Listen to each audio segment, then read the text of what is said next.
distinguished humanitarian, public speaker, and technology disruptor who's motivated by his commitment to give back to society. He has made significant impact in the tech industry and beyond, as under his leadership, the Amber Group has emerged as a major player globally. Listen to Listen in as Dushyant shares his passion and entrepreneurial possibilities launching in Jamaica. My co-host, Chris Daly, will do the interview. Take it away, Chris. Thanks, Denise, and welcome, Dushyant. It's good to have you this morning. Very good morning to you too. Great. We'd like to begin just to learn a little about you. We know you have great things and great possibilities here, but want to see some of the forces that actually shaped and molded you into the person that you are. So tell us a little about your roots. I was born in India, Uh-huh. and when I was young, I moved to the United Kingdom. I lived there for about 11 years, and I was a part of the Art of Living Foundation, which is one of the world's largest nonprofit organization that moved me to Jamaica in 2012. But yes, I am Indian by birth, and uh, uh, yeah, but I think my roots are now India and Jamaica both. Okay, great. Well, during those, vital, critical formation years, what were some of the biggest influences there for you to turn into this spectacular entrepreneur that you are today? I think my biggest influence always has been that from my childhood, I was always a person who wanted to do more for others, give back, help the society. That's how I was nurtured, and that's how I think my mom and dad both have been like this for their entire lifetime. So I inherited that quality from them. And from childhood, I always aspired to do more for others. And I guess that is what brought me to the Art of Living Foundation. And then eventually, the reason why I started the Amber Group also is to only create a sustainable funding mechanism for my passion to do good for humanity. Oh, that's wonderful. You made such a bold statement by recently obtaining your Jamaican citizenship. What spurred such a strong decision? I think it's all about where your heart is, right? My heart is in Jamaica. I love Jamaica. That's been my home for 12 years. Jamaica almost nestled me and and made me into the person I am, a successful entrepreneur. It gave me a lot of opportunities for success as a businessman. It gave me a lot of opportunities for my emotional upbringing in the country. I think I benefited so much from Jamaica that I almost, not almost, but I know I'm indebted to that land. And hence, taking the Jamaican citizenship was to also say to myself, this is it. This is now your home forever. Wow, that's a strong statement, and we certainly welcome you to the community of Jamaicans, be it in Jamaica or here as we are in the diaspora. You're a social entrepreneur, and that those kind of entrepreneurs are very special to me because they see beyond the dollars and cents that they and the enterprise that they may bring, but also sees how they can make a better good, and which that your heartbeat is that. Could you share some of the things that animate your desire to make a difference in Jamaica? Yeah, I think it's all about opportunities. I've always believed that Jamaicans have a lot of resilience, a lot of creativity, a lot of willpower, a lot of courage, a lot of dare to fight against all the odds. And I think to me, to create a social enterprise was only to create more opportunities for the strengths of people that Jamaica already carries. So it was like I found that gap in Jamaica that yes, we've got people with these astonishing qualities, but we do not have the aligning opportunities to give them that platform to grow and rise at a global level. And hence, my aspiration came to start the Amber Group. I still remember 1st of January 2000 and 2nd of January 2015. I had no food in my fridge. I was completely broke Mm. as a humanitarian, And that day I decided I'm not going to beg for money. I'm not going to take any other route. I'm going to build businesses for the sake of humanity and create a platform for other entrepreneurs downstream to also launch their own businesses that we can assist Jamaica's economy with it and create a large global exportable business out of Jamaica or businesses out of Jamaica. That's so wonderful. Some of us are very aware of what social entrepreneurialism is, and some are not. So, not to leave everyone behind, could you kind of give us your definition of what a social entrepreneur is? See, the social entrepreneurship simply stands for when you wholeheartedly want to serve the society with the profits that you make. Now, everybody is serving the society in some way or another. As a business, our primary responsibility as a social enterprise becomes finding opportunities for the youths, finding different opportunities to give back to society. And it's all about what you can do for others instead of what you can from others. That is what defines social entrepreneurship when you are wholeheartedly focused on giving versus only taking. Yes, as a business, we need to be profitable, but we are not taking in an alarming way of conducting the business, but we are conducting business with very high standards, very high ethics. We export over the world out of Jamaica, bring home that money, and then redistribute that money into social welfare in Jamaica. Boy, that's so powerful.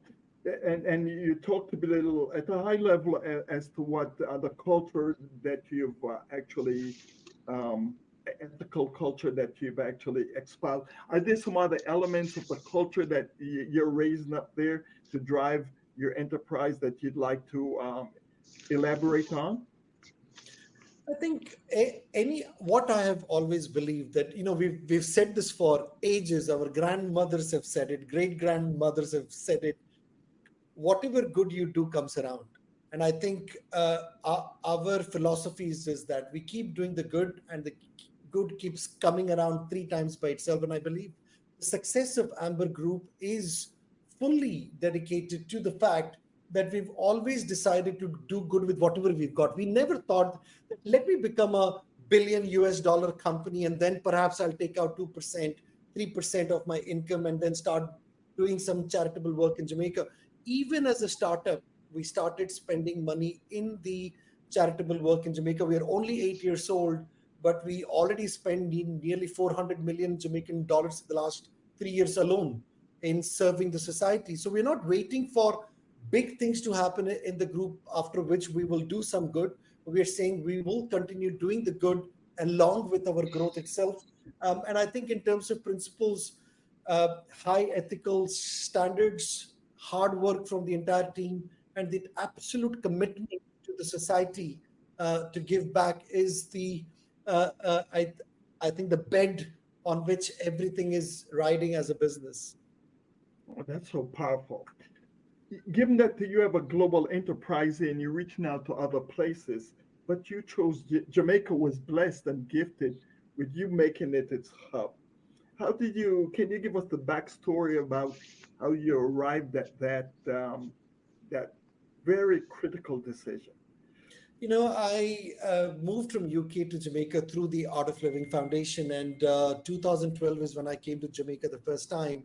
And when I came in, Chris, it was more like I came as a humanitarian. I taught stress management courses in the corporate world, into public spaces, universities, schools. I taught nearly 2,000 plus prisoners in the prisons in Jamaica. I did phenomenal amount of work, and through that work, my love, my attachment to Jamaica grew, and I decided to make that home. And early 2015, when I ran out of funding for the foundation, is when I decided to switch hats and become an entrepreneur to continue my charitable passion through the business now.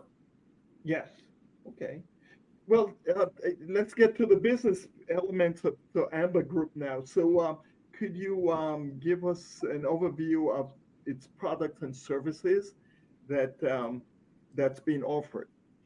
Sure. So we started the Amber Group back in 2015 August, and the first business we started as Amber Group was Amber Connect, which is a vehicle tracking fleet management solution that actually went global. That is the one business that moved so fast for us, and that is why we kind of operate in 100 countries almost across the world.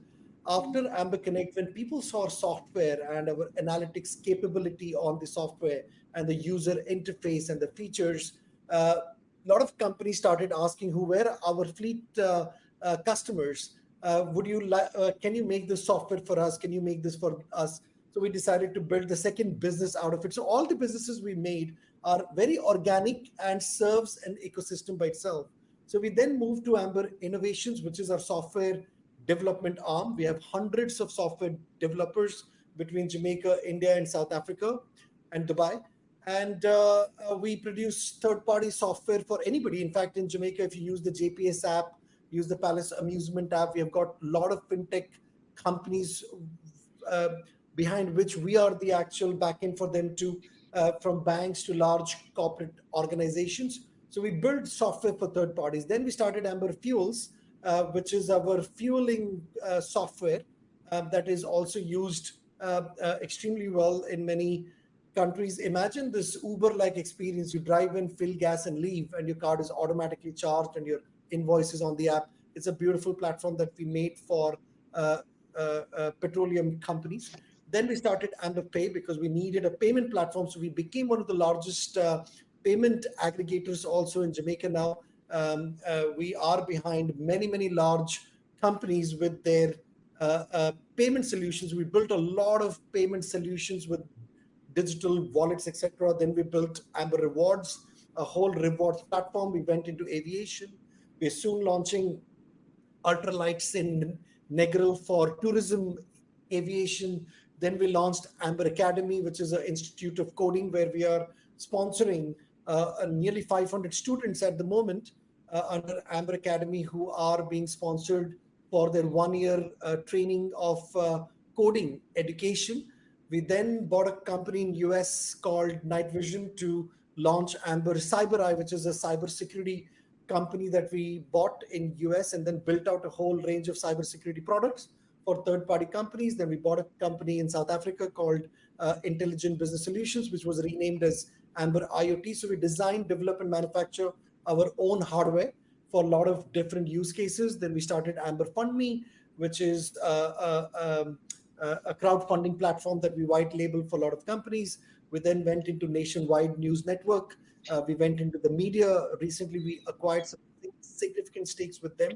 And then we are also launching a lot of new media platforms very shortly in Jamaica, including radio stations, digital radio stations. And most recently, just 2 weeks ago, we launched Amber Launchpad in partnership with UTech to sponsor and launch 100 digital startups in 1000 days. It's an ambitious project, but with our strength to develop software, I'm sure we can help 100 young entrepreneurs to roll out their own businesses through us. Boy, that's just a marvelous, awesome um, complement of tools and technologies and spaces in the tree of plane. So congratulations to you. Thank you. Yeah. So there's a big elephant in the room, though. The elephant is called artificial intelligence, and it's been such a disruptor. You said you have thousands of these coders throughout the world. How are you preparing and are you infusing AI into your products and services? Very good question, and quite right. AI can only be a disruptor if you're not keeping up with the progress of AI inside your business. If you're not automating your business using AI, if you're not improving your cost structures, operations, if you're not improving your top line and bottom line margins through proper analytics of what is possible in the future in your business, then of course you need to be worried. But we adapted AI nearly 4 years ago in the vehicle tracking product of ours, which is Amber Connect. Imagine the scenario, Chris, that you drive in, reach home, and the vehicle Mhm. knows you're home, and it arms Right. itself just like your house. And moment it arms itself, if anybody opens the door of your vehicle, turns on your ignition or smashes through the windscreen, the vehicle will immobilize itself so it won't start, blow the horn, flash the light, put a loud noise on your phone, and also inform the armed response to reach to your location because the vehicle is under threat of theft. All of this happens in 3 seconds. So we are the early adopters of AI, and we moved with AI all these years so that we give our customers the best that they deserve. And the truth is, we make such a big hype about AI as such, but if you look at Chat GPT, et cetera, the integration of AI is easy. The building out the models of AI inside your business is easy. I think it is more of the attitude that businesses need to take, Yes. is the stand that we took 4 years ago that we are going to introduce AI for our customers to experience better features in our softwares, and we will automate all our businesses through AI. So, 90% of the time I'm just on my smartphone. I don't even actually use a computer anymore because everything is happening automatically in the background. Incredible. You so well, you said that so well that the AI, some people think it's going to go away. That's going to get more embedded, and it's going to take a mindset shift to be able to embrace and adopt and leverage this kind of technology. And I hope that you're very successful as you plow it and you continue to have a leadership role in this enterprise, the many enterprises that you have. So that I said, our audience is both it's global and particularly within the diaspora, and would like to to see if you can give us an insight or wisdom as to how Jamaica in the virtual space and the diaspora space can actually support and encourage the kind of enterprises that you've launched in Jamaica. I think end of the day, look, we have lots of products and services of Amber in Jamaica. And of course, every time a customer buys something of Amber in Jamaica out of our 12 different product lines we have, it all is aiding us to make better profits, to give back more into the society. So I think as a diaspora, we've always looked up to the diaspora because end of the day, the diaspora is actually a huge e- economic pusher into Jamaica. Whether you talk remittances or assistance that the diaspora is giving to the local communities or assistance to their individual families, the diaspora is very key element to the success of Jamaica's economy. And I think we are a part of that economy as well. And the more comes to support the Jamaican businesses from the diaspora, the more we are able to do for Jamaica too. So, is there a means for some of the services that you think the diaspora can start actually embracing and using that could, since they're not there resident within Jamaica, that you would even recommend? Sure. So, for example, if you have a car in your family in Jamaica, you can use Amber Connect, which is one of the most powerful vehicle tracking fleet management solution ever built on this side of the hemisphere. We are global champions now in this product. We have Amber Pay. If you have businesses or friends who are running businesses in Jamaica, they need a payment solution, then we are there to integrate and give you e-commerce solutions to proper integrated payment solutions so that you can collect money better in Jamaica locally from your customers. We are also a very large software development house. So, as a diaspora, if you have a product that you can think of that can work in Jamaica, we will be more than happy to build that product for you as well. So, we are kind of a 360 degrees of everything you can think of that you may need to launch a business in Jamaica. And the more support we get from the diaspora, the more you will empower us to do good for Jamaica too. Oh, that's awesome. This is great. We know as you're the chief leader, you're really up at the 30,000 feet a lot of times looking over the horizon. Can you spend a moment and just kind of give us a vision of what you see in this space that, in a world that travels at light speed? What do you see over the near horizon, say 3 years from now, as far as people would be saying about Amber Group? I think there are, I mean, to me, I just want to be recognized for two things at the end of my life. One is how many entrepreneurs we could support to launch their own businesses in the next 3 years, and how much we could give back to the society, helping with infrastructure, helping with schools, helping with education, helping with anything we possibly can. So I think as a company, yes, we are very ambitious. Over the next 3 years, we want to become the first privately owned unicorn in Jamaica or the I like Caribbean, that. rather. We Privately will. owned unicorn. I love the way We you are. put that. We are.